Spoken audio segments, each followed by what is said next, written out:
Hi everyone, hope you're doing well. This is a video for lesson day 91.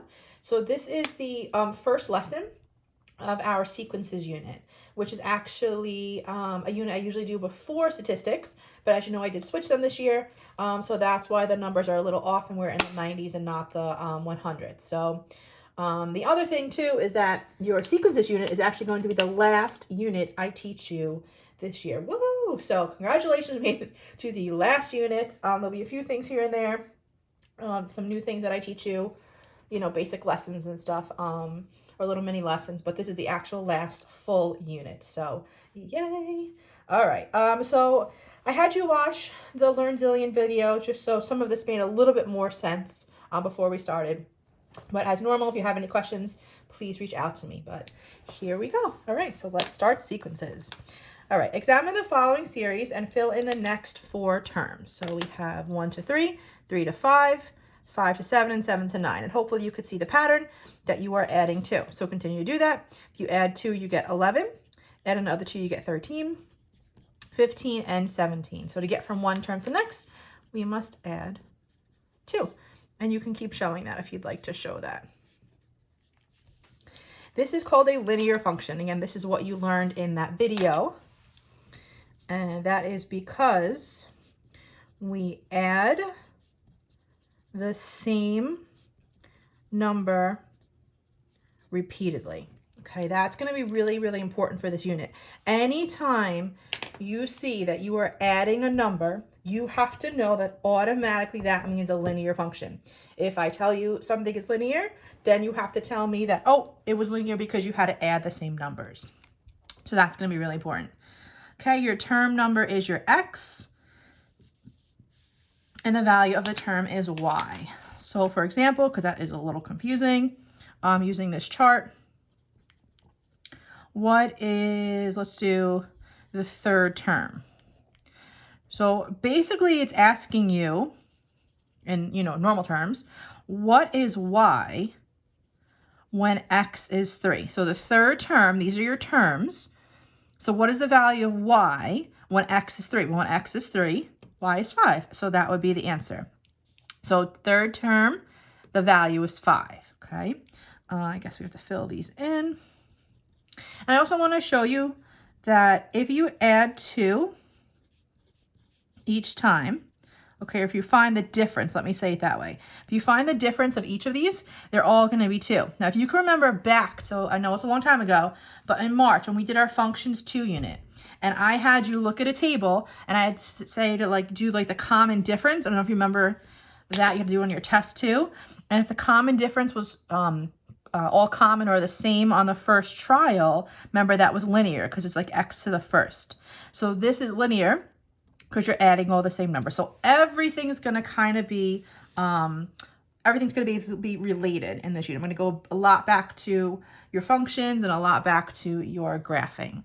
So again, this is linear because you notice we add the same number repeatedly and it has the same common difference. So, all right, next one. Now examine the following series and fill in the next 4 terms. So 1 to 2, 2 to 4, 4 to 2, as you can tell, they're doubling.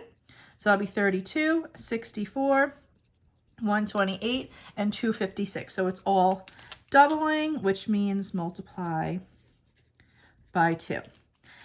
So when we multiply, this is an exponential function because you're multiplying by the same number repeatedly. So linear is adding, and then multiplying would be your exponential. Okay, so we're going to fill in these same numbers. Where am I? 32, 64, 128, and 256. Now, again, talking about the functions unit, okay? If you look at these y values, all of the numbers are doubling. So if you remember, that was like this, okay? That was our exponential function where you had a base of 2, our parent function. So again, this makes sense that when you multiply by the same number, you have exponential because this is an example of our parent function, which is, oh, it says right here. So our numbers are doubling. This one is actually 2x minus 1, but I just want to show you that does have that exponent. Okay, has your base with your exponent, exponential functions. Okay, next page. All right, patterns and sequence. So now this is the actual lesson. So a sequence is a set of numbers that follows a pattern. When you know the pattern, you can find more numbers in the sequence. Each number is called a term. So it's going to be a lot of like weird and like fancy, I guess, words in this unit, but you'll get used to it. So you want to write a rule, that's a new one, to describe the sequence 3, 7, 11, 15, then find the next 3 numbers in the sequence. Okay, so from 3 to 7, 7 to 11, 11 to 15. How do you go from one to the next? And by the way, you can notice that the numbers are pretty close to each other. Whenever the numbers are really close to each other, that's when you know it's going to be a linear. Okay, if you notice these numbers get larger and larger, the difference, or the spread, I should say, gets larger. That's how you know it's exponential. So small spread is linear, large spread. So this is going to be adding. So we're going to add 4 each time. So plus 4, plus 4, plus 4, and plus 4. Again, you don't have to show the work. Okay, rule. So there's 2 things you have to tell me when you write a rule. The first thing is, what number did you start with? That was start with 3. Okay. And then the second thing you have to tell me with your rule is if you multiplied or added, because those are the only choices. Okay, there's no division and there's no subtraction in this unit. So here we add, and then you tell me what you added by. So start with 3 and add by 4. And then you want to write the word repeatedly because that's what makes the pattern. You have to keep adding by 4 each time, and that's what's going to create those numbers. So start with 3 and add by 4. Those are the 2 things you have to have, and then just stick in that word repeatedly. So that's how you do a rule. So anytime I ask for a rule, that is what I'm asking for. Okay, the sequence in example 1 is called an arithmetic sequence. Remember, we know from the video, from the do now before, it's a linear function. Each term of an arithmetic sequence is found by adding a fixed number called the common difference. So this is going to be important. I'm actually going to teach you some formulas moving forward. And to represent the common difference, I'm going to use the letter D. So D is going to stand for difference. Every time you see D, it means difference.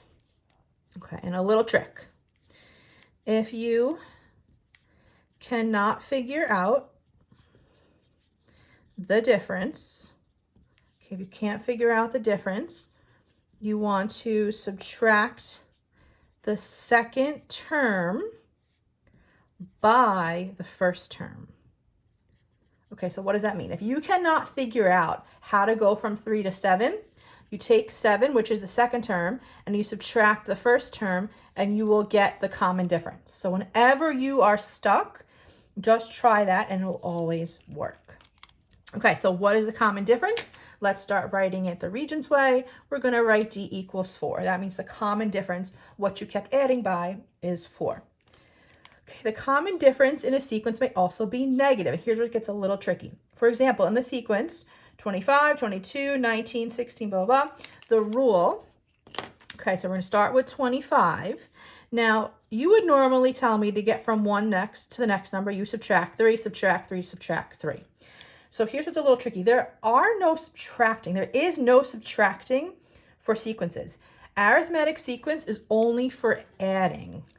I know it's weird, but it's only for adding. So you have to tell me that you're adding a negative number. Okay, you are not allowed to say subtraction, and then moving forward, we're not allowed to say division. Why? I don't really know why. I make it up. I just teach it.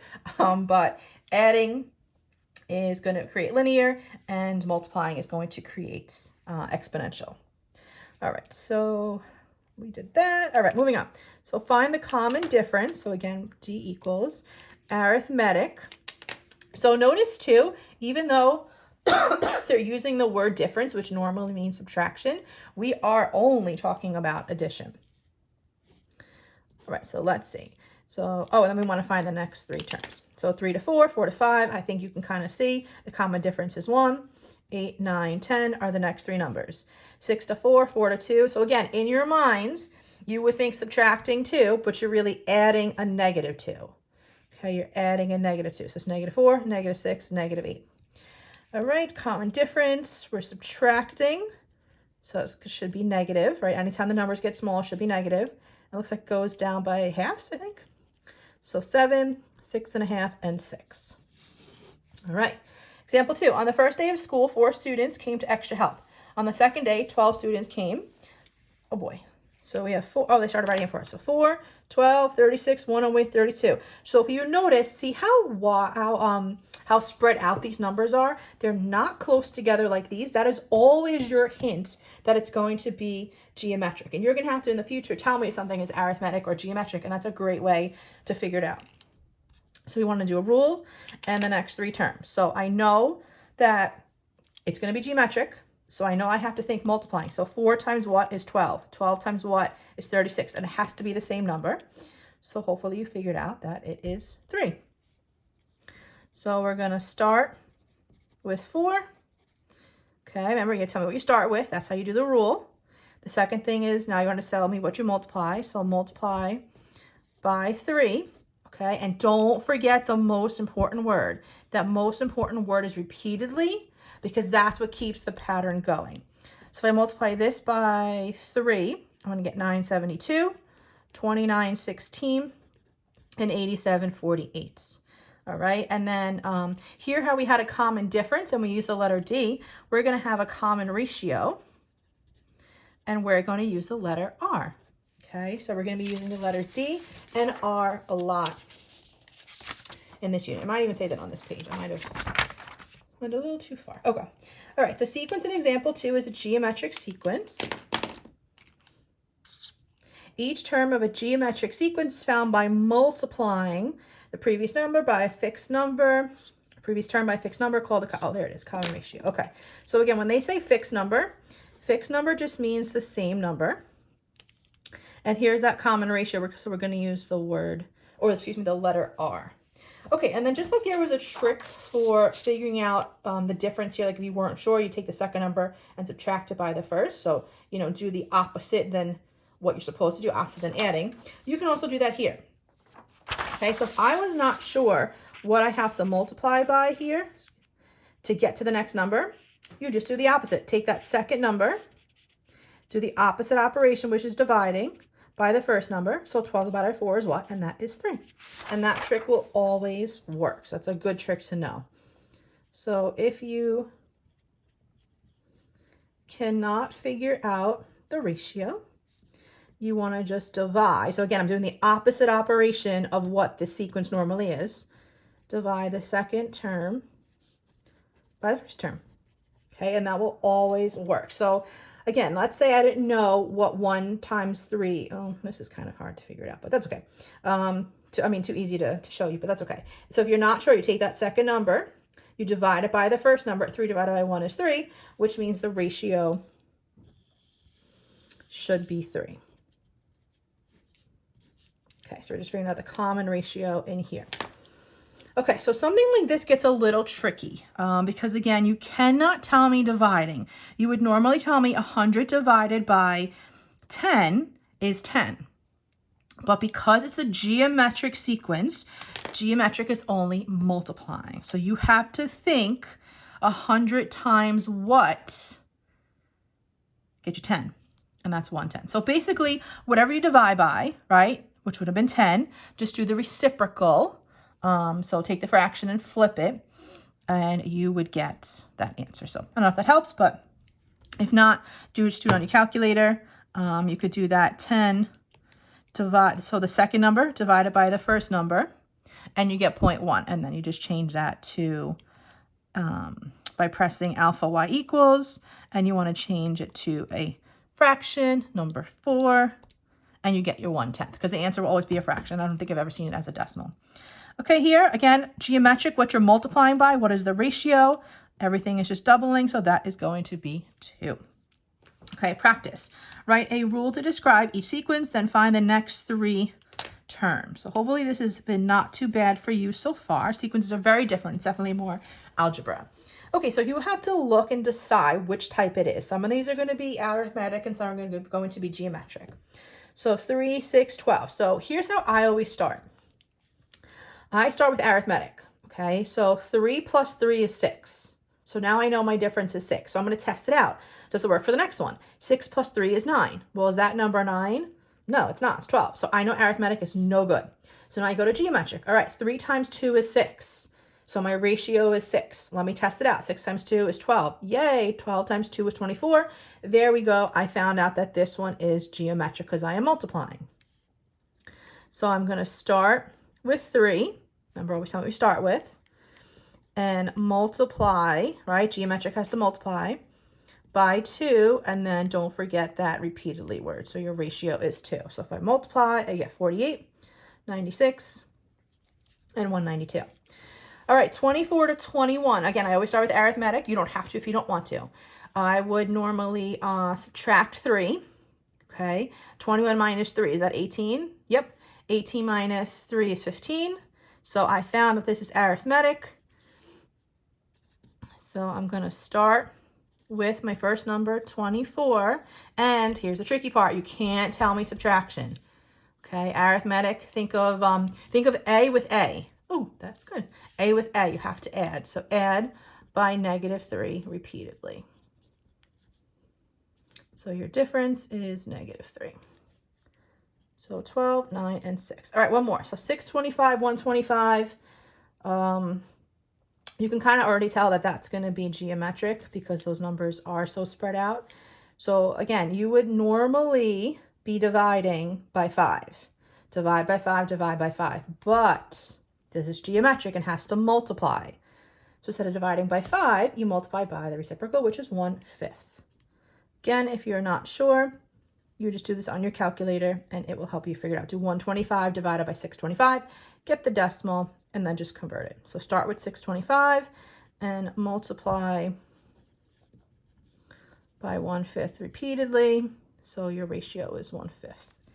All right, so this is how it gets a little bit more difficult. Is these two questions right here. Not every sequence is arithmetic or geometric. You can also use an algebraic expression to describe the terms of many different sequences. So for the next two, we want to evaluate for n is 1, 2, 3, 4, and 5, and then tell whether it's arithmetic, geometric, or neither. Okay, so by looking at this, and this is a little bit easier for you guys because you already have done different kinds of functions, you should be able to tell that because this is squared, you know what, sorry, you already know what kind of function this is, okay? Arithmetic, remember that is linear, okay? Linear is x to the first power. Geometric, you know, is exponential, okay? So that's something like y equals 2 to the x, okay? This is neither one of them. So you know that this is going to be neither. Without doing any work, you should know this. Neither. And this is going to be quadratic, okay? So n equals 1, n equals 2, 3, 4, and 5. So again, we said that it was neither. Okay, now we're going to figure out what each one is. So just plug it in. 1 squared plus is 1, plus 3 is 4. 2 squared is 4, plus 3 is 7. That's 9, plus 3 is 12. 16 plus 3 is 19, and 25 plus 3 is 28. Now you can also get the numbers in the calc too, okay, because you guys, are lucky enough where you have this graphing calculator, so you might as well use it. So to do that, your term numbers, those are always going to be your x. So 1, 2, 3, 4, 5. And then all you have to do, because if let's say you don't feel like doing this in your head, you go to y equals. Okay, I'm going to turn off my stat plot now because I'm out of stats. And I put in x squared plus 3. I go to second graph, I go to my table, and I just copy the numbers. So 4, 7, 12, 19, and 28, and that's what we got. So 4, 7, 12, 19, and 28. So you can get the same exact numbers there. Okay, before we go to the next one, I just want to point out one more quick thing. I want to relate this back to functions 2, our functions 2 unit. If we do the difference of these numbers that we just got, we have 3, 5, 7, and 9. As you see, it's not common on the first try. But if we try again, plus 2, plus 2, plus 2, you see that common difference on the second try. Relating this back to quadratics 2, or excuse me, relating this back to functions 2, if it was common on the second try, remember quadratic is squared second try. So I just want to show you how all of this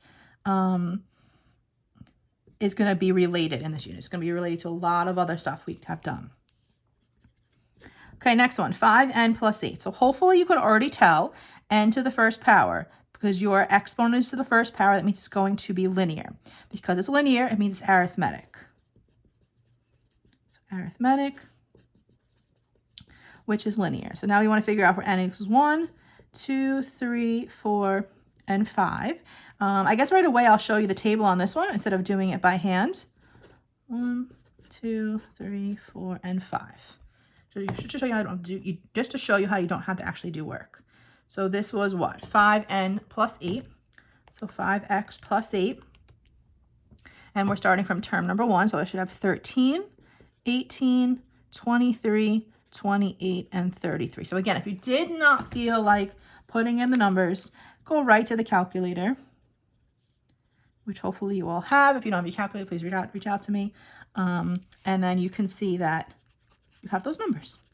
All right, and then again, one quick little thing, just want to relate it back to functions 2. If you notice that, sorry, come on. Okay, if you notice that the difference of each one of these is 5, it's constant on the first try. So we learned constant on the first try, first power, linear. So this is all related. All right, moving on. Fibonacci sequence. In the Fibonacci sequence, 1, 1, 2, 3, 5, 8. So some of you might have heard of this. Maybe your elementary school teacher went over it.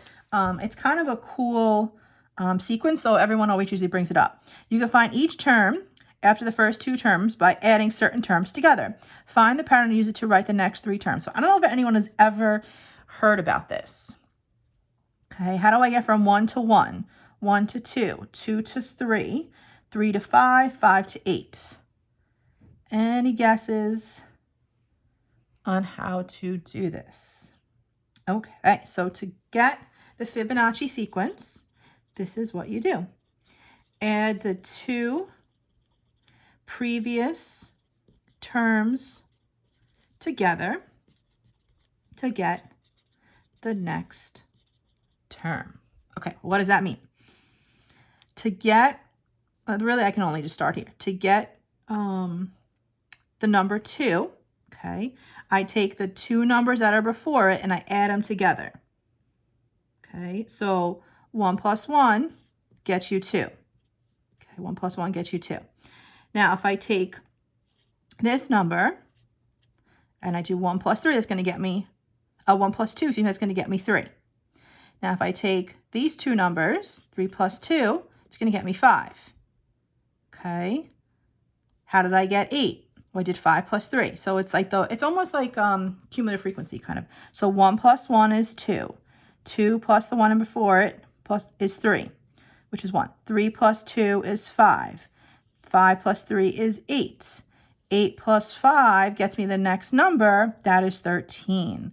13 plus the one before it gets me the next number, which is 21. 21 plus the number before it gets me the next one. So that is how you do Fibonacci sequence. So if you ever wanted to know, there you go. All right, last part of this worksheet. Fill in the following blanks by using the information you learned from today's Do Now and today's lesson.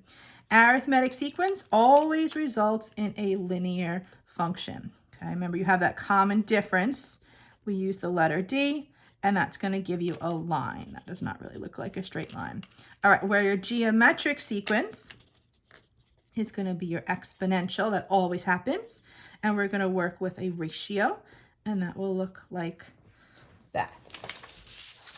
All right, and then I usually do this with day 1. It kind of just talks a little bit about what we're going to be doing with the next couple of days. So just a couple more minutes, and we will be done. So more intro to sequences. So find the next 3 terms in the sequence. So I guess a little bit of practice. So I guess I'll just tell you the answers. So here it's going to be geometric, and the ratio is 3. Negative 243, 729, negative 2187. Here it's actually arithmetic. If you wanted to stop the video and try these yourself, you're more than welcome to. And this one's kind of tough. It doesn't add and it doesn't subtract, and it doesn't multiply, excuse me. If we go through this, 7 plus 9 plus 11. You'll see the difference is 3, 5, 7, 9, 11. So there's no common difference. There's no common multiple. But if we do these again one more time, you see that they're all plus 2. It's common ratio or common difference on the second try, which we know from functions 2. It means quadratic. So this is a quadratic. And if you notice these numbers, 1, 4, 9, 16, 25, 36, those numbers should actually look familiar. Those numbers are your perfect squares. So my next numbers will be 49, 64, and 81, my next 3 perfect squares. All right, so here's why I really want to do this worksheet. It has a lot of nice vocabulary that you're going to hear in tomorrow's Ed Puzzle. So I kind of wanted to go over it. So a sequence is an order list. It is a function whose domain, remember your domain or your x values, are the natural numbers. Okay, remember natural means no zeros, no decimals, no fractions. So these are your term numbers. Okay, and again, no decimals or fractions or 0. Okay, each number is called a term. Terms are referenced in a subscripted form where the natural number subscripts. Okay, this is what I want. So the first term is denoted a sub 1 or a of 1. So you're going to think the gentleman, when he does his video tomorrow, is saying ace. He's not. He's saying a and then sub and then 1. The reason we say sub, because it's called a subscript. So we're used to doing superscripts and exponents. This is a subscript. Okay, and this is a of 1. It's not a multiplied by 1, it's a of 1. So you have a sub 2 or a of 2. And then these are our general ones we're going to be using a lot. This would be a sub n, and this is a of n. So just know the difference between the two of them, okay? Again, a subscripted form is when you have all the subscripts, and a functional form is when you have the f for function. So you're going to see both of these moving forward, okay? We're also going to be talking about these different kind of things, explicit and recursive.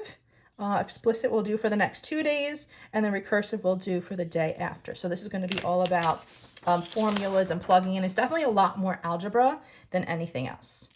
All right, so this is also why I want to do this worksheet. Example number 1. Consider the sequence below. If we represent the sequence with the letter A, then do the following. So this is your first term, so this is going to be n sub 1. This is your second term, so n sub 2, n equals 3, not sub, sorry, I mean equals. N equals 4. Wait, 1, 2, 3, 4. This one's 5. Then we have n equals 6 and n equals 7. Okay, so this is your first term has a value of 4. Your second term has a value of 8. Your third term has a value of 16. Your fourth term has a value of 32, and so on and so forth. Okay, so when it asks like this, when it wants you to find a of 3, it's asking when n is 3. Okay, or, we could say where x is 3, what is the y? So this is asking for the third term value. So the third term value is 16. Okay, so what is the y value when x equals 3? That's basically what it's asking. All right, a sub 2. So it wants you to know the second term value. So my second term, the value is 8. All right, now I want to do a little bit of algebra with it. So a sub 5, so 1, 2, 3, 4, 5, my fifth term minus my fourth term. A sub 1, this means the same thing as this. Okay, a of 1 means the same, I think I just said a sub 1, sorry. A of 1 means the same thing as a sub 1. They're both asking what's the value of the first term. So my first term is 4. 1, 2, 3, 4, 5, 6, 7 is 256. And my answer is 260. A sub 1 squared, my first term is 4. If I square it, I get 16. So again, a lot of algebra. Oh, sorry, that's Roxy. And then this says a sub n equals 128. So this is asking what term value, which term number gets you 128. So which one was 128? 1, 2, 3, 4, 5, 6. That sixth term was 128. All right, and just to finish it up, one more little thing. Arithmetic sequence. If a sequence adds a fixed amount from one term to the next, it's referred to as arithmetic. We already know that. The number added to each term is constant. That means always the same. And we use that letter D. Okay, geometric. If a sequence multiplies a fixed amount from one term to the next, it's referred to as geometric. The number multiply is constant, again, always the same.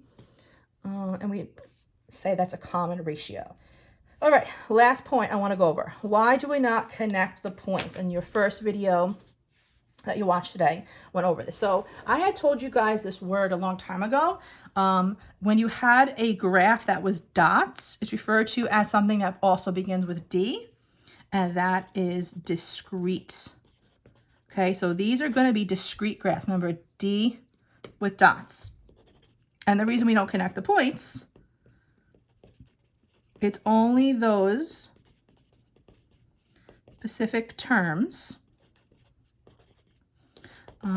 It's not the numbers in between. Okay, so what does that mean? Up here I asked you, or I said, this is the first term, this is the second term, the third term, the fourth term. I didn't say, what's the 1.5 term? What is the 2.75 term? What is the, 6.3 term? That doesn't even make sense. It's just the first number, the second number, the third number. So that's why those are all natural numbers, and there's no decimals at all in between. So the term numbers, or your inputs, or your domain in this case, okay, these are the natural, so we're talking about the x values here, the natural numbers only. Again, no decimals or fractions, or negatives, I should say. Okay, no decimals, no fractions, no negatives. So same thing up here on the first page, or negatives. I didn't say that, but none of those. But now the answers that you get, so these values here, okay, those, so I'm going to write the answers, the output, or the range, they may be decimals or negatives, okay? So the specific terms I'm asking for, term 1, term 2, term 3, what's the 10th number, what's the 6th number? Those will never be decimals, fractions, negatives, nothing. But the answer, so even though all of our answers here happen to come out to be whole numbers and stuff, in the future they won't. They'll be decimals and fractions and things like that. So again, we don't connect them because it's discrete, because we only want those specific terms. But okay, hopefully this overview kind of helped you guys. Hopefully it was not too difficult. Please make sure that you do your homework number 91 and post it on Google Classroom. It should not take you very long at all. And tomorrow you're going to watch an Ed puzzle before you watch my video for the class. And it's going to show you how it derives the formula and that we're going to use tomorrow. So make sure you have those calculators handy. All right, hopefully you have a great day. Any questions, please let me know.